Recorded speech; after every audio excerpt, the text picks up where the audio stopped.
Hey, all my worthy viewers, it's me, JD Review Master, and this is Worth Review Movies. And today I'm bringing to you a movie that's out on Netflix right now, directed by the Russo brothers. It's The Gray Man, and here to talk with me about it is Rob from Robbie's Reviews. Take it away, Rob. Hello, Justin. Yes, The Grey Man came out on Netflix on Friday, and here's why I think to it. So this is an action thriller starring Ryan Gosling, Chris Evans. We have Ana de Armas, who's having a year this year because Blonde's coming out, and she was Audrey in Deepwater. You also have Billy Bob Thornton here as well, and Reggae John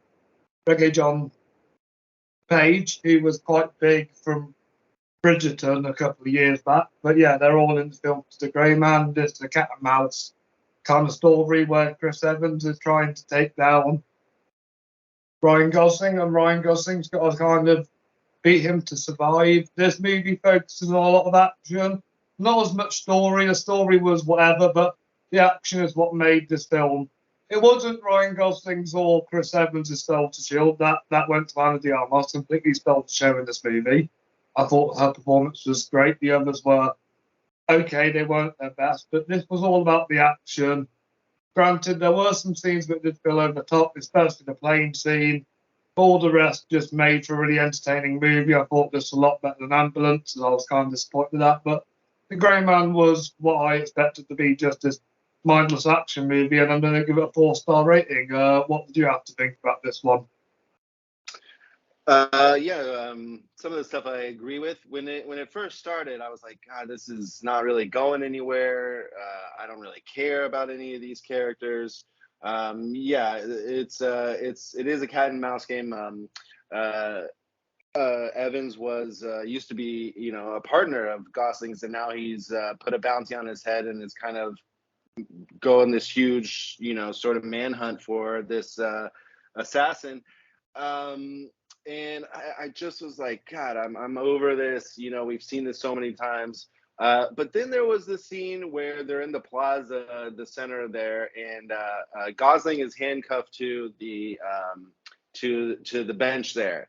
And then that's when the movie really started to take a turn for me. That's when I feel like the action became stuff that we, kind of have seen, but also haven't seen. Like, it was a lot more unique stuff.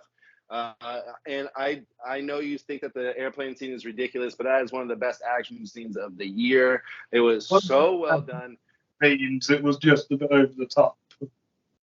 Oh yeah, it is, but it's freaking amazing and so well done, and it's really claustrophobic. But what I really enjoyed about this movie was Gosling is so straight faced. He's never huffing and puffing. It's very just kind of like he's Bond almost, and I really like that because for a second I was thinking, what if Chris Evans and Ryan Gosling switched roles, because we don't really see Gosling on sort of a bad end. He's never really a bad guy, and I was wondering what would happen if they switched. But then as the movie kept going on, I was like, oh no, Gosling belongs in this spot. He's doing it pretty well, and I thought the action was really good.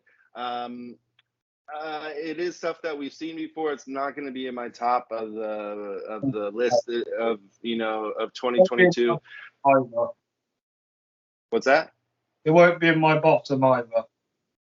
Oh no! This is a fine film.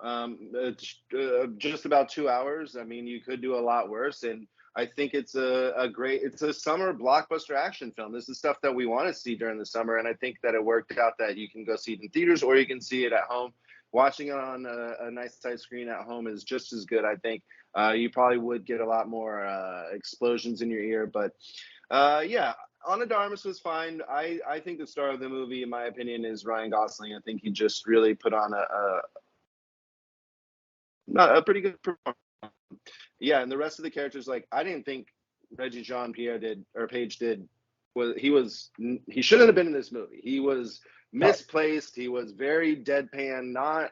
He had no charisma whatsoever. I don't know what he's like in Bridgerton, but this is my first experience with him, and it did not go well. Like, he is not. He was sort of misplaced in this movie overall. Unfortunately, he would be good as James Bond. I don't know anymore, because he was so uncharismatic in this and just did nothing for the screen, didn't do anything for it, and I just felt he was flat. Was his unfortunately how it was written? What's that? I don't think it was his acting. I think it was how it was written, his character.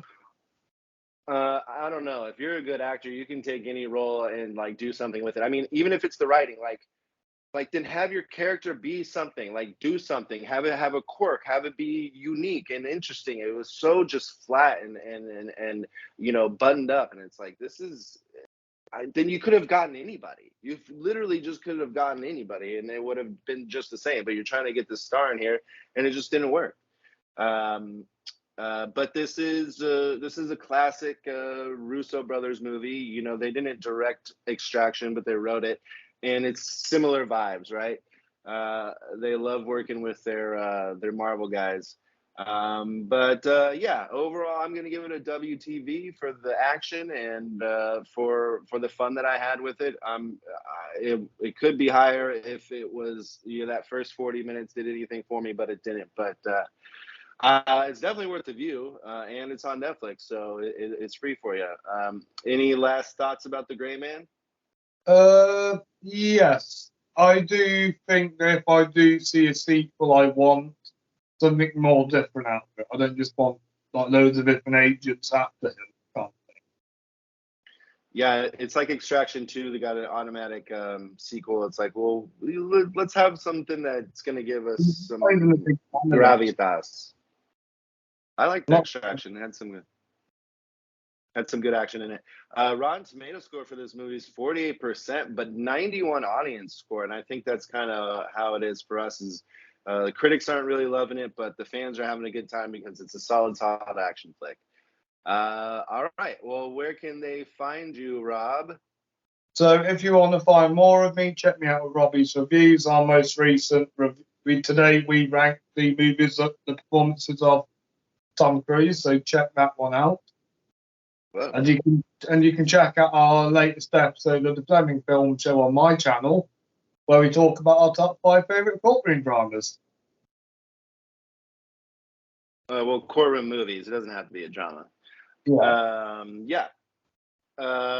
That's being released today, and so is this. So I'll put this out today, and you guys can go check out the courtroom movies out on the Fleming Film Show. And thanks for viewing. Thanks for coming on, Rob. It's always such a great time talking with you about movies. And everyone out there, go see The Gray Man. It's worth the view. It's worth the view. Bye, Justin.